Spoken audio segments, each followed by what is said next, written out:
খলিফা হযরত উমর ফারুক রাদিয়াল্লাহু তাআলা মুসলমান ইসলামের দ্বিতীয় খলিফা।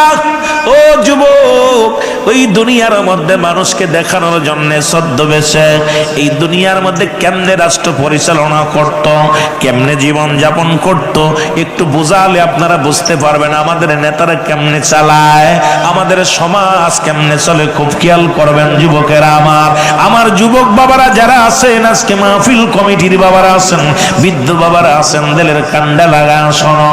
খলিফা হযরত উমর ফারুক রাদিয়াল্লাহু তাআলার জামার মধ্যে 22টা তালি রে। কয়টা তালি? ইসলামের একজন দ্বিতীয় খলিফা, যার গায়ের মধ্যে জামার মধ্যে 22টা তালি। এই তালি অবস্থায় মরুপ্রান্তরে রওনা দিলেন হযরত উমর ফারুক রাদিয়াল্লাহু তাআলা।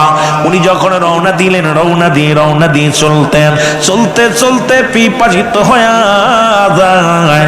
ওরে মুসলমান, পিপাসা লেগে যায়, ক্ষুধাও লেগে যায়। হযরত উমর ফারুক ছদ্মবেশে যখন গেলেন, এইবার যাইতে যাইতে দেখে এক রাখাল বকরি পালন করে।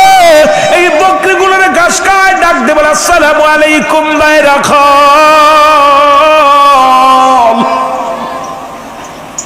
ডাক দে বলে রাখাল রে, ও রাখাল এদিকে আসো। রাখাল যখন সামনে আসলেন, রাখালকে ডাক দেখো, রাখাল আমি পিপাসায় কাতর, আমি একজন পথিক মানুষ, আমার এক পেয়ালা দুধ দাও, একটু দুধ খাইয়া আমি জীবন যাপন করি, একটু ক্ষুধা লাগছে, ক্ষুধাও নিবারণ করবো, আমার এক পেয়ালা দুধ দাও। রাখালকে আপনি কে গো? আমি পথিক। এখনো পরিচয় দেয় নাই যিনি রাষ্ট্রনায়ক, যিনি রাষ্ট্রের পরিচালক, যিনি খলিফা, মুসলিম মিল্লাতের খলিফা হযরত উমর ফারুক রাদিয়াল্লাহু তাআলা। উনি যখন বললেন, রাখাল বলল, ভাই আমি এক পেয়ালা দুধ তো দূরের কথা, এক ফোঁটা দুধ তোমার দিতে পারবো না। বলে কেন দিতে পারবা না? আমি তো ক্ষুধার্ত অবস্থায় আছি, আমি তো পিপাসায় আছি, আমার একটু দুধ দাও। কয় না না না, এই দুধ আমি তোমার দিতে পারবো না, কারণ এই বকরিগুলো পালন করি আমি রাখাল, কিন্তু বকরির মালিক আমি না। জোরে জোরে চিল্লা বলা যাবে না মারহাবা। আমার যুবকরা, আমার বাজানরা খুব খেয়াল করবেন, আমাদের ইনসাফ আর সাহাবীদের ইনসাফ, কোরআনের ইনসাফ কিভাবে করছে একটু বোঝানোর জন্য বলে যায় কথাগুলো। হযরত উমর ফারুক ডাকতে বলো, রাখাল আমি বড় ক্ষুধার্ত, তোমার মালিক আমাকে দুধ দিলে তোমার মালিক দেখবো না। কয় তুমি কি জানো না কার রাজ্যে দাঁড়ায় মিথ্যা কথা বলো? ও বেটা, তুমি কি জানো না এটা উমরের রাজ্য? খলিফা হযরত উমরের গুপ্তচর যদি জানতে পারে আমি আমার মালিকরে ঠগাইছি, আমার গর্দান রাখবে না, গর্দান কেটে ফেলবে। আইরে বাংলাদেশের চোরেরা শোন, যে চোররা আজকে সংসদে আসো, যে চোররা পার্লামেন্ট চালাও, যে চোররা বাংলাদেশের বড় বড় নেতা হইছ, আজকে বড় বড় নেতা বিদায়, কেউ বিদায় হইছ, কেউ বইছ, তোমাদের জন্য বলে যায় কত ভয়। হযরত উমর ফারুকের ভয় তাদের জানের মধ্যে ছিল, থাকার একটাই কারণ হলো হযরত উমর কোরআন মানে, কোরআনের আইন মানে। জোরে জোরে চিল্লায় বলেন ঠিক কিনা? ও যুবক, দিলের কান্ডা লাগা শোনো গো। ডাকতে বলে, তুমি কি জানো না হযরত উমরের রাজ্যে উমরের গুপ্তচর যদি জানতে পারে আমাকে শুলে চড়াইবে, আমাকে হত্যা করবে, সুতরাং এইটা আমার এক চুলো দুধ দিতে পারবো না। লোকটা ডাক দে তোমার ফারুক ছদ্মবেশী দ্বারা এবার ডাক দে বলে, ও রাখাল শুনে নাও, তুমি আমার কাছে আসো। এবার কাছে গেলেন, 40টা স্বর্ণের মোহর হাতের মধ্যে দিয়া গোপনে ঘুষ দেয়। শুনেন, আমার দেশে কত বান্ধে ঘুষ ছাড়া চলে না, ঘুষখোরের বাচ্চারা, এর ঘুষ খা হারাম, সুদ খা হারাম। এই ঘুষখোরদের যতই বুঝান, এই ঘুষ আল্লাহর, এমন ভাবে এই ঘুষখোরেরা ঘুষ খায়, সুদ খায়, মনে করে আর মরা লাগবে না, কিন্তু এই জমিনটা তো আমার আল্লাহ রাখবেন। আল্লাহ কয় কুল্লু মান আলাইহা ফান, আল্লাহ কয় বান্দারে এই জমিনটা আমি রাখবো না, এই জমিনটা আমি চূর্ণ বিচ্ছিন্ন করে দিব। এই জমিনের মধ্যে যত মাটি আছে সব মাটিগুলো পোড়ায় তামা বানায় দিব। এই জমিনের মধ্যে যত পানি আছে সব পানিগুলো পুড়ে ছাই হয়ে যাবে। ও মুসলমান শোনো, এ ঘুষখোরের আসন, সুদখোরের আসন, আজকে কার জন্য তুমি বাড়ি বানাও, কার জন্য গাড়ি বানাও, কার জন্য সম্পদের পার বানাও? ঘুষ খাইয়া সুদ খাইয়া দুনিয়ার মধ্যে চললাম। একবার কি চিন্তা করো না মরা লাগবে, মরা লাগবে, এই মরণের পেয়ালা পান করতে হবে। জোরে জোরে চিল্লায় বলা যাবে না, ঠিক কিনা? মহব্বতের সঙ্গে একটু দুরূদ শরীফ পড়েন, আল্লাহুম্মা। দাদা একটু চা দিন, মাঝে মাঝে অল্প চা দিও বাবা।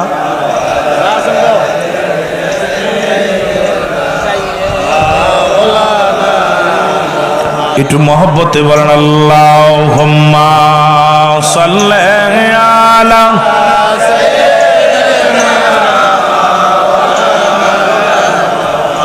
ওয়ালা আলি সাইয়্যিদিনা। এ দুনিয়ার মুসলমান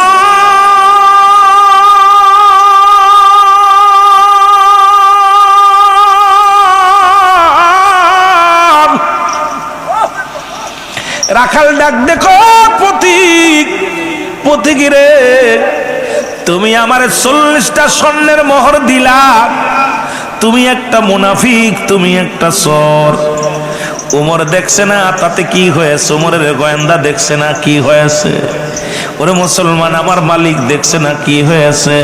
আমার আল্লাহ, তুমি যে আমারে ঘুষ দিলাম, তুমি যে আমারে 40টা স্বর্ণের মোহর দিলাম, এরে দামি উমরের চোখ ফাঁকি দিলাম, আমার বকরির মালিকের ফাঁকি দিলাম, আমার মালিকের ফাঁকি দেব কেমনে? আমার মালিক তো সব দেখছে। জোরে বলেন মারহাবা। আরে এটা রাখালের ভিতরে সততা কত! শুধু কোরআন মানার কারণে, কোরআন বোঝার কারণে। ডাক দেখো পথিক, তুমি চোর, তুমি ভণ্ড, তুমি মুনাফিক। কোন খলিফারে যদি এই বলে গালি দেয় কি অবস্থা? আমার দেশের মেম্বারে যদি একটা কথা বলানো যায়, মেম্বার লোকজনদের পিটায় হাড্ডি ভেঙে দেয়। চেয়ারম্যানটা যদি কড়া কথা কোয়া যাইতে চাল চোরের দলেরা, এর এমনও মেম্বার আছে আমার দেশে রে, যারা এই যে গরিবের 10 কেজি চাউল তাও সুখে সহ্য হয় নাই, 10 কেজি চাউলের 8 কেজি চুরি করে, 3 কেজি চুরি করে, 4 কেজি চুরি করে।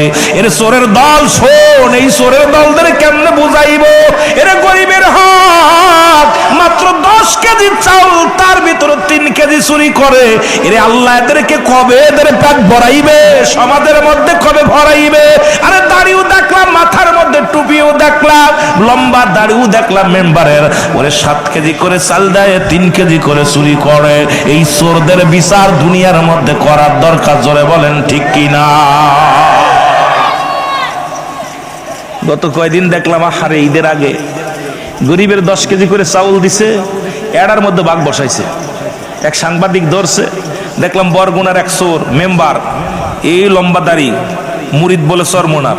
কথা বুঝিনা, আবার রাগ করেন না, রাগ করেন না। কইতে হুজুর আমার মুরিদ আবার দিল কয়টা, কয় ওনার জিজ্ঞাসা আপনি কি? আমি মুরিদ হইছি। আমার পীর হলো চরমোনায়। তুই মেম্বার মানুষ, তুই 10 কেজি চাউলের জায়গা 6 কেজি দিছে, 7 কেজি দিছে। আমি তো বালতি ঠিকই মাপিছি। কথা বুঝেননি? মাথার মধ্যে টুপি আছে। আর একটা দেখলাম হ্যাঁ, কয় আমি নামাজ পড়ি 5 ওয়াক্ত। এবারটা 2 কেজি করে কম দিছে। কথা বুঝেননি? আইরে গরিবের 2 কেজি চাউলের লোভ সামলাতে পারে না। এরা এই দুনিয়ার মধ্যে এই বাংলাদেশ কেমনে চালাবে? এরা আল্লাহর জান্নাতে কেমনে যাবে? এই সমস্ত বেঈমান মুনাফিক, এই সমস্ত ধোঁকাবাজ আমার দেশের নেতা হইলে দেশটা 12টা বাজবে। জোরে বলেন ঠিক কিনা? এই সমস্ত চোর বাটপার ভরে গেছে, এদের থেকে বাঁচতে হবে। দেশটারে বাঁচানো। কারে দিয়ে বুথ খেদাইবেন? যারে দিবেন সেই চুরি করে, যারে দিবেন তারই চুরি করবো। কথা বুঝেননি? কষ্ট পাচ্ছেন আপনারা? আমি কারো বিরোধিতা করতেছি না, আমি চোরের বিরোধিতা করতেছি। ঘুষখোর সুদখোর আমার পক্ষে না, কারণ সুদখোরদের শাস্তির বিধান যদি জানতেন, ঘুষখোরের শাস্তির বিধান জানতেন, জীবনে এই নামটাই নিতে ভয় পাইতেন। কথা বুঝেননি?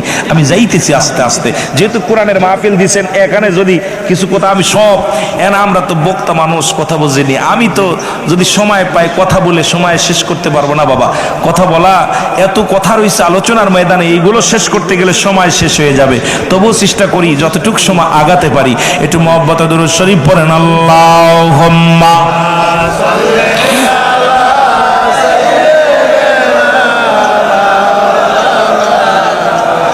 ওয়ালা আলি সাইয়্যিদিনা। এ দুনিয়ার মুসলমান গভীর মনোযোগ। আল্লাহ তো নিজেই ঘোষণা করে, ও সূরের দলের আসন, তোদের জন্য আমি আল্লাহ রেখে দিলাম একটা নয়, দুটি নয়, 7টা জাহান্নাম। বিসমিল্লাহির রাহমানির রাহিম। উইদ্দাতুল কাফিরিন। ও মুসলমান শুনে নাও, আল্লাহর ঘোষণা, আমার ঘোষণা না। কোরআন বলতেছে, বান্দা শোনো, এই কাফের বেঈমান মুনাফিকদের জন্য, ঘুষখোর সুদখোরদের জন্য আল্লাহ রাব্বুল আলামিন একটা নয়, দুটি নয়, 7টা জাহান্নাম প্রস্তুতি করে রাখছে। এই জাহান্নাম একটা নয়, দুটি নয়। এই যে সংবাদ দিছে জান্নাতীদের জন্য, জান্নাতীরা শুনে নাও, ও বাবারা শুনে নাও, এই জান্নাতীদের জন্য সংবাদ দিলেন আমার আল্লাহ। পড়েন বিসমিল্লাহির রাহমানির রাহিম। উইদ্দাতুল মুমিনিন। আল্লাহ কয় মুমিনদের জন্য, মুত্তাকিনদের জন্য। আজকে যারা সুদ খাবে না, ঘুষ খাবে না, আল্লাহর বিধান ছাড়বে না, রাসূলের সুন্নাত ছাড়বে না, আল্লাহ কয় বান্দা এদের জন্য প্রস্তুতি করে রাখলাম একটা নয়, দুটি নয়, 8টা জান্নাত। এর জাহান্নামীদের জন্যও রাখছে, জান্নাতীদের জন্যও রাখছে। কোরআন থেকে কথাগুলো শোনো, কোনো গল্প নয়, কোনো ইতিহাস নয়। এর আল্লাহর বিধান, আল্লাহর কোরআন শুনে নাও, কোরআনের বাণী শুনে নাও। আজকে সেই কোরআন অবমাননা করো, এদের জন্য আল্লাহ কমিনান নাস। মানুষের মধ্যে বেঈমান গুলো আছে, আল্লাহ নিজেই কমিনান নাস। মানুষের মধ্যে মায়াকুলতারা বলবে আমার না, তার ঈমান আনছে, বিল্লাহি আল্লাহর প্রতি, অবিল আখিরাতের প্রতি বিশ্বাস স্থাপন করছে। ওমা হুম বিমুমিনিন। আল্লাহ কয় মুসলমান শুনে নাও, শুনে নাও, আজকে আমাদের মধ্যে চোর আছে, বাটপার আছে মানুষের মধ্যে। এই নাস শব্দের অর্থ হলো মানুষ। ওই চাল চোর আছে, গম চোর আছে, গুদাম চোর আছে। এই দুনিয়ার মধ্যে চোরের বাচ্চাদের কথা আমার আল্লাহ কোরআন বলে। কোরআন বলে মানুষের মধ্যে চোর আছে, বাটপার আছে। এগুলো তো সমাজের মধ্যে ধরা কেউ পড়ে, কেউ ধরা পড়ে না। রাতে চোর ধরা কিছু পড়ে, কিছু পড়ে না। রে মুসলমান শুনে নাও, এই বাটপার গুলো আজকে সমাজটারে শেষ করে দেয়, জাতিকে শেষ করে দেয়। একটাই কারণ হলো তোরা কারা কোরআন বোঝে না, হাদিস বোঝে না। জোরে জোরে চিল্লা বলা যাবে না, ঠিক কিনা? আহা, আল্লাহ নিজে কমিনার নাস, মানুষের মধ্যে আছে মায়াকুল, তারা বলবে আমার না, তারা ঈমান আনছে বিল্লাহি আল্লাহ। তাদের দেখবে দাড়ি, টুপি, জুব্বা সব ঠিক আছে, তাদের ভিতরটা এখনো পরিষ্কার করতে পারে নাই। কারণ মানব দেহের বাম দুধের নিচে একটা হাড়, হাড্ডি নিচে একটা গোস্ত। এই গোস্তটা কারবিতে বলে কলব, ইংলিশে বলে হাড়, বাংলায় বলে হৃৎপিণ্ড। মানব দেহের 6টা লতিফার মধ্যে একটা লতিফার বাড়ি হলো মাজুল মুসলমান কলব। এই কলবটার মধ্যে এমন ভাবে ময়লা লাগছে, হারাম বোঝে না, হালাল বোঝে না। ও হারামও খায়, হালালও খায়। কারণ যেমন ঘুষ খাওয়া হারাম, শুয়োরের গোস্ত খাওয়া হারাম। ওই ঘুষখোরেরা কিন্তু শুয়োরের গোশ খায় না, খায় গরুর গোশ। মনে করে হালাল খাইতে হবে, হারাম পথে উপার্জন করে আর হালাল খাইতে চায়। সুদখোর জানে না যে সুদ খাওয়া হারাম। এই সুদখোরেরা যদি জানতো সুদ খাওয়া হারাম, সবাই জানে সুদ খাওয়া হারাম না হালাল। এই জোরে বলেন। কষ্ট পাচ্ছেন না? গান গাবো, গজল গায়ে সময় নষ্ট, ওয়াজ করে কুল পাচ্ছি না, কথা বোঝেননি। কারণ আপনাদের আনছেন ওয়াজ করানোর জন্য, ওয়াজ করেই তো শেষ করতে পারবো না। কথা বলবো কোন সময়, সময় তো পাচ্ছি না। সুদ কা হারাম না হালাল? আসতে না জোরে, আসতে না জোরে। শুয়োরের গোশত খা হারাম না হালাল? খাও কি? গরুর গোশ। খাও কি? খাসির গোশ। আই হাই, কাম সারছে।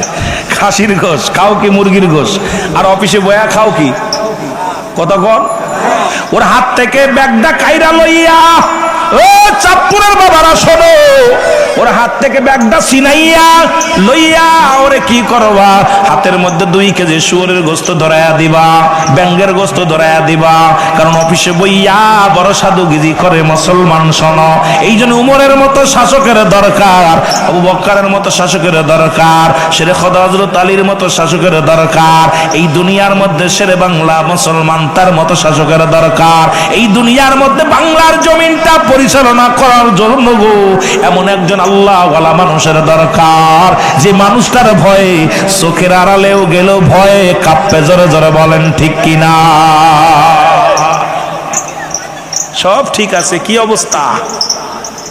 সুদখোর আর ঘুষখোর আমার বাংলাদেশে যেভাবে ধরছে, এই জন্য বলি ছোট্টবেলা শুনেছি মানুষের মতো মানুষ হইতে হবে গো। আজকে মাস্টার সাহেব আমারে দাওয়াত দিছে, শিক্ষক বলে মানুষের মতো মানুষ হইতে হবে, দাদাই বলে মানুষের মতো মানুষ হতে হবে, বাবাই বলে মানুষের মতো মানুষ হতে হবে, মাই বলে মানুষের মতো মানুষ হতে হবে। এই বলে কি বলে না? সবাই রে বলে, সবাই বলে কি বলে না? সবাই রে বলে বাজান মানুষের মতো মানুষ হতে হবে। মুরব্বী গায়ে হাত দেখায় বাজান মানুষের মতো মানুষ হতে হবে। আজকে বুঝতে পারলাম, আমি ছোটবেলা মনে করতাম কেন বলে আমি তো মানুষ, আমার চোখ আছে, হাত আছে, পা আছে, আমি তো মানুষ, কেন আমারে বলে মানুষের মতো মানুষ হতে হবে? আজকে লেখাপড়া করে যখন ময়দানে ওয়াজ করা শুরু করলাম, এখন বুঝতে পারি কেন বলতো শিক্ষকরা, সব শিক্ষক বলতো বাজান মানুষের মতো মানুষ হতে হবে। আজকে কেন মুসলমান বুঝলাম, আজকে মানুষের মতো মানুষ কেন হতে বলছে। আজকে বিদেশ থেকে ডিগ্রি আইনা, বড় বড় ডিগ্রি আনিয়া মুসলমান শুনে নাও, যারা অফিসে বইয়া যাদের ঘুষ ছাড়া যাদের কলম চলে না, এরা কি মানুষ না অমানুষ? আরো জোরে কর, এরা কি লেখাপড়া শিখছে জানোয়ার হয়েছে না মানুষ হয়েছে? জোরে বলেন কি হয়েছে? ওরে টাকা খরচ করে তুই জানোয়ার বানাইলি বিদেশ থেকে ডিগ্রি লইয়া, ঠিক কিনা? এর জমি বিক্রি করিয়া টাকা দিয়া সন্তানের জানোয়ার বানাই নিয়ালি, ওই জানোয়ার অফিসে বইয়া সুদ ছাড়া তার ঘুষ ছাড়া তার কলম চলে না। ডক্টর বানাইলি কষ্ট পাবেন না, বিদেশ থেকে পিএইচডি করে ডক্টর বানাইয়া, যে ডাক্তার মুসলমান যারা অপারেশন থিয়েটারে যায় না টাকা ছাড়া, যারা অপারেশন থিয়েটারে যায় না টাকার জন্য রোগী মারা যায়, ওই ডাক্তার কি মানুষ না জানোয়ার? ও কি মানুষ হতে পারছে? মানুষ হতে পারে নাই। আজকে বুঝি কেন মানুষের মতো মানুষ হতে বলছে। যে শিক্ষক ছাত্রদের ফেল করায় দেয় প্রাইভেট না পড়াইলে, কয় প্রাইভেট পড়বি পাস করায় দিব, ইংলিশে হেফ গ্রেড, মুসলমান ডি কোথায়, বিজ্ঞানে ডি গ্রেড, অঙ্কে বি গ্রেড। এর মুসলমানও কয় যদি আমার কাছে লেখা প্রাইভেট পড়িস তাহলে পাস করায় দিব। তাহলে বোঝা যায় ওই শিক্ষক মানুষ হয় নাই, ও অমানুষ। যার কাছে প্রাইভেট না পড়লে ছাত্র ফেল করে, ওর মতো জানোয়ার এই সমাজের মধ্যে মানুষ হতে পারে নাই। জোরে বলেন ঠিক কিনা? আমার পরে হয়তো অনেকে রাখতেছেন, কিচ্ছু করার নাই, কষ্ট পাচ্ছেন। নামটা সিদ্দিকী, রুহুল আমিন সিদ্দিকী নাম দিচ্ছেন।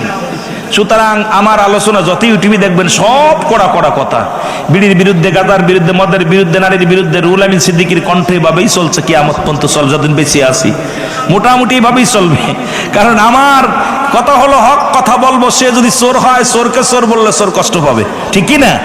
ডাকাতরে ডাকাত বললে কষ্ট পাবে। কিন্তু ইমানদাররা বসে জান্নাতের বাগানে, আমরা বসেছি শুধরায় নিয়ে অর্জন। জোরে বলেন ঠিক কি না? আল্লাহ আমাদের কবুল করুক। জোরে বলেন আমিন। আমি সবাই দেখেন, সবাই কয় মানুষের মতো মানুষ হতে হবে। আজকে হিসাব করে মিলাইলাম, আমার দেশে যত দুর্নীতিবাজ, ওরে রিক্সা চালক দুর্নীতিবাজ নয়, ওই না যিনি মাঠে কাজ করে কৃষক দুর্নীতিবাজ নয়।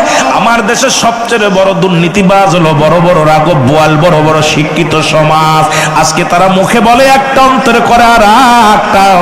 বড় বড় ডিগ্রি নিয়ে অফিসে বইয়া যারা সুদ ছাড়া চলে না, ঘুষ ছাড়া চলে না, কইলে কষ্ট পাবেন। আমার দেশে এই যে ডিজিটাল মসজিদ, এই মসজিদও বর্তমান যখনই সরকার বলছে এদেরকে কি ভাতা দেওয়া হবে, শুরু হয়ে গেছে 2 লাখ 1 লাখ করে ঘুষ দিয়া ঢুকা। কারণ ঢুক দিলেই মুসলমান, ঘুষ দিয়েও ইমামতি নেয়, তাহলে কার পাশে নামাজ পড়ব? আমি দাড়ি টুপি জুব্বা লাগাইয়া ঘুষ দিয়া যদি চাকরি নি, ওরে মুসলমান শুনে নাও, নিজেও হারাম খাইলাম, মুসল্লিদেরকে হারাম পথে নিলাম। জোরে বলেন ঠিক কিনা? অসংখ্য মসজিদে ঘুষ দিয়ে ঢুকতেছে, কারণ যেই শুনছে ভাতা দিব সরকার। কথা বুঝেননি? আরে তোর পাশে নামাজ হইব না। আজকে আমার সমাজে আলেম সমাজ যদি কঠোর হতো, যদি কোরআনের আইন মানত, হাদিসের বিধান মানত, আমার দেশটা সোনার বাংলাই হয়ে যেত। জোরে বলেন ঠিক কিনা? 1 পাইছি চোরের খনি, 2 পাইছি বদমাইশের খনি। জোরে কোন ঠিক কিনা? আর বর্তমান পাইছি পরকীরের খনি। জোরে বলেন ঠিক কি?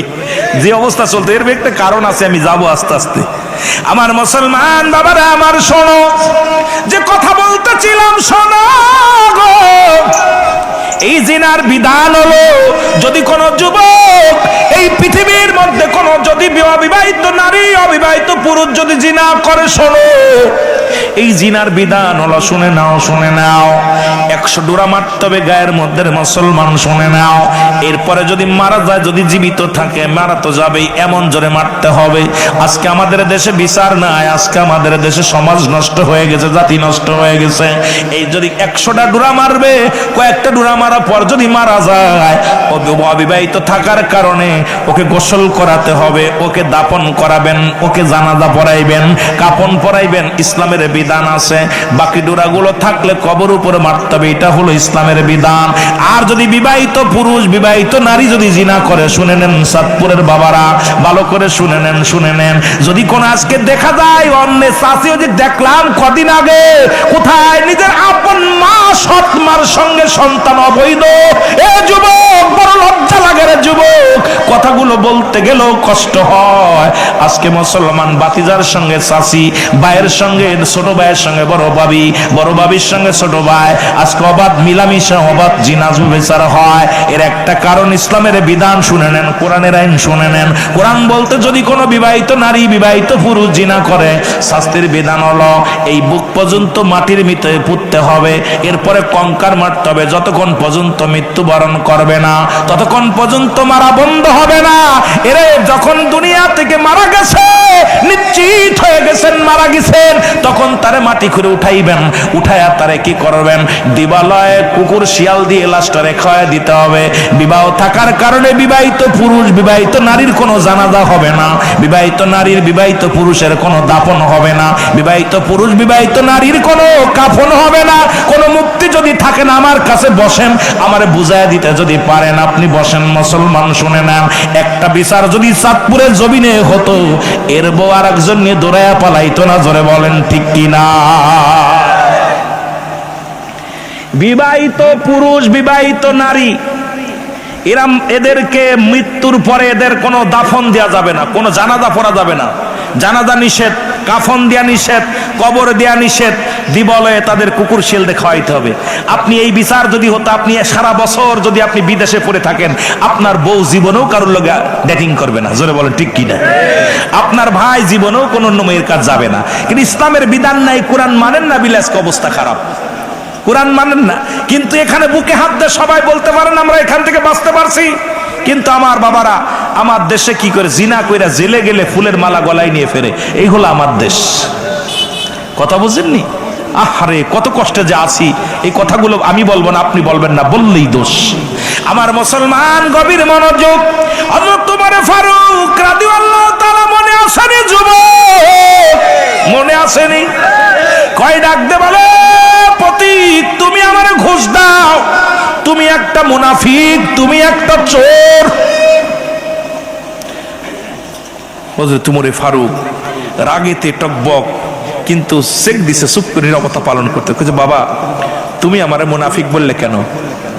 ডাক দে বলে রাখাল তুমি আমারে কেন মুনাফিক বললা? কয় কেন তোমারে মুনাফিক বললাম? শোনো, তুমি আমারে গোপনে ঘুষ দিয়াও তুমি কি আল্লাহরে ভয় পাও না? তুমি কি আমার মাওলারে ভয় পাও না? তুমি উমরকে ভয় পাইলে না। উমর হয়তো দেখছে না, উমরের গুপ্তচর দেখছে না, আমার মালিকও দেখছে না, কিন্তু আমার রব্বি কারিম তো দেখছে রে। তোমার মতো মুনাফিক তুমি একটা চোর, তোমার মতো মুনাফিক এই বলে গালি দিতে লাগলেন। অথচ তোমারে ফারুক ডাক দে বলে ও পতি, সারা জীবন তুমি শুধু রাখাল, সারা জীবন তুমি শুধু বকরি চড়াইবা, তোমার কি ধনী হওয়ার শখ নাই? ধন সম্পদের শখ নাই? আরে যে দেশের পিয়নের বাড়ি হয়, আমার দেশের বাংলাদেশে একজন পিয়নের 5 তলা 10 তলা বাড়ি হয়। এই পিয়ন আবার হেলিকপ্টারে যাতায়াত করে মুসলমান। সে দেশের দুর্নীতি থেকে কেমনে আমরা বাঁচাবো যে দেশের একজন পিয়নের বাড়ি গাড়ি হয়?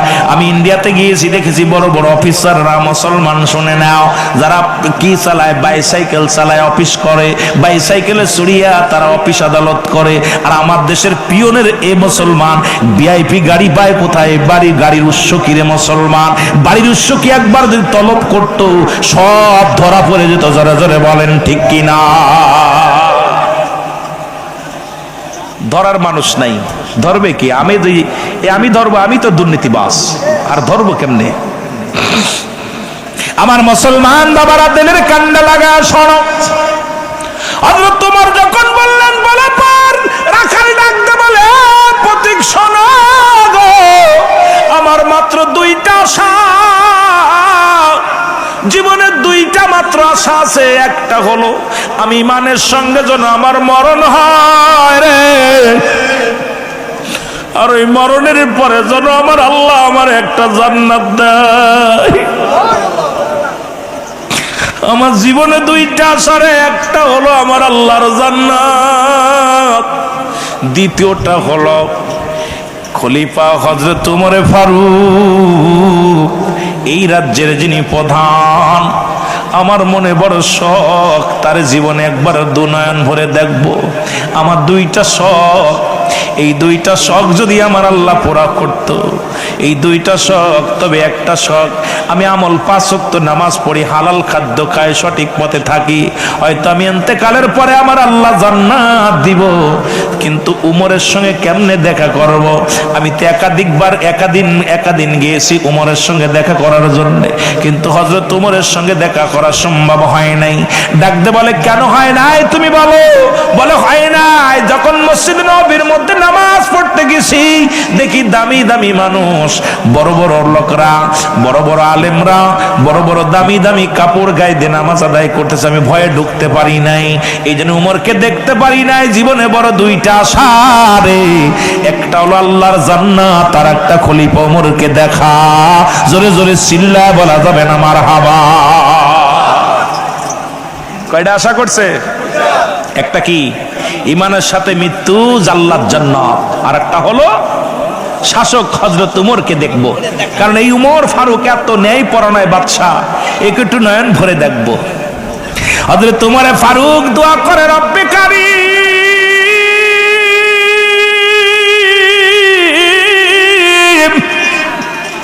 ও আমার আল্লাহ, তুমি এই রাখালকে একটা জান্নাত দিয়া দিও গো আল্লাহ, তুমি রাখালরে জান্নাত দিও। রাখাল কয়, ও সুর, ও মুসলমান মুনাফিক, তুমি আমার জন্য দোয়া করো, তুমি দোয়া করো, তোমার দোয়া কি কবুল হবে? তুমি তো নিজে একটা সুর, নিজে একটা মুসলমান মুনাফিক। অথচ তোমারে ফারুক চোখ দিয়ে টলমল করে পানি ছেড়ে দিছে।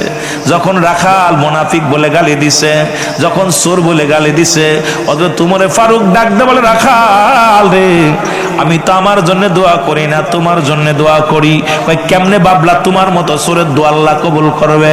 তোমার মতো মুসলমান শুনে না মুনাফিকের দোয়া কবুল করবে। হযরত তোমারে ফারুক গোপনে ডাকলেন তার পরিচয়। এবার দ্বিতীয়বার বলে ভাই তোমার কি শখ উমরকে দেখা? বলে হ্যাঁ, জীবনে আমি হযরত উমরকে যদি দুনান ভরে দেখতে পারতাম আমার জীবনটা আশা পুরা হয়ে যেত। হযরত উমরে ফারুক ডাক দেখো, ও ভাইরা কাল শোনো শোনো, আগামীকাল ফজরের নামাজের ইমামতি করবে হযরত উমর। কেমন খলিফা রে ভাই! আর আমার দেশের নেতারা দাঁড়ায়া প্রস্রাব করে বয়া করতে পারে না, আমার দেশের এমপি মন্ত্রীরা সূরা ফাতিহা পড়তে পারে না, আমার দেশে অনেক মন্ত্রী এখন জানাজার নামাজ কেমনে পড়ে পড়তে পারে না, আমার দেশে অনেক এমপি আছে ঈদের নামাজও ভুল করে, আমার দেশে এমন এমপি আছে মুসলমান 6টা সূরাও পারে না, 5টা কালেমাও পারে না, আমার দেশে এমন এমপি আছে মুসলমান শরীয়তের বিধানও বোঝে না। তাহলে এরা কেমনে এদেরকে দেশ চালাবো, এদেরকে দিয়া কেমনে সমাজ চালাবো? বড় বিপদের মধ্যে আছি আমরা। জোরে জোরে চিল্লায় বলেন ঠিক কিনা? আছে না ভাই? আছে, অসংখ্য আছে। আহা, এই মুসলমান গভীর মনোযোগ শুনে নাও। হযরত উমর ফারুক ডাকতে বলে, রাখাল শোনো গো, আগামীকাল ফজরের নামাজে তুমি যাবা, যাইয়া সামনের কাতারে বসবা, দেখবা খলিফা হযরত উমর ফারুক ইমামতি করতে আসবে, তুমি হযরত উমর ফারুককে প্রাণ ভরে দেখে নিবা। বলে হযরত উমর ফারুক চোখের পানি মুছতে মুছতে রওনা হয়ে গেল। ডাকতে বলে, রব্বে কারীম, ও আল্লাহ তোমার কোরআনের এত দাম, তোমার কোরআন দিয়ে দেশ পরিচালনা করি, তোমার কোরআনের বিধান মানি বলে রে আমার আল্লাহ, আজকে একজন সাধারণ রাখাল আমার চোখ খুলে দিছে রে, সে গোপনেও গুনাহ করতে রাজি নয়, ঘুষ খাইতে রাজি নয়। আল্লাহ আমার রাজ্যের সবার জন্য এরকম আমি খবর নিতে পারি, সবাই যেন ঈমান নিয়ে থাকতে পারে। জোরে জোরে চিল্লায় বলা যাবে না সুবহানাল্লাহ। ওমর ফারুক রওনা হয়ে চলে গেলেন। রাতের অন্ধকার রাখাল যখন বাড়ি গেলেন, মাগরিবের নামাজ ঈশার নামাজ আদায় করে রাখাল মনে মনে চিন্তা করে, কেন যেন মনের ভিতরে আনসান শুরু করলো। চিন্তা করে এই লোকটার এত গালি দিলাম, এই লোকটাকে এত বকা শোনাইলাম, একবারও প্রতিবাদ করে নাই, শুধু নরম কাটছে রে। এই লোকটা কোন দেশের মানুষ? এই লোকটার তো আমি আগে দেখি নাই, তবে তালিযুক্ত কাপড়ের মধ্যে 22টা তালি কাপড় গায়, এই মানুষটা তো দেখি না, ফকির মানুষ কই থেকে আইছে। তবে চিন্তা করে আর চিন্তা করে, এই লোকটা যেহেতু মুসাফির মানুষ, যাই ওনার কথা মতো আজকে যাব হযরত উমরের পাশে নামাজ পড়তে। উনি ঈশার নামাজ আদায় করে রওনা হয়ে গেলেন। হাঁটতে হাঁটতে মুসলমান মদিনায় পৌঁছে গেলেন। যায় মসজিদে নববীর মধ্যে যাইয়া যখন যে পৌঁছালেন, মুয়াজ্জিন আযান দেয়, আসসালাতু খায়রুম মিনান নাওম,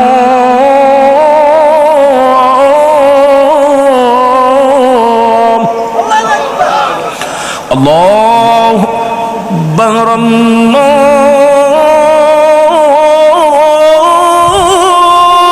আকবার, লা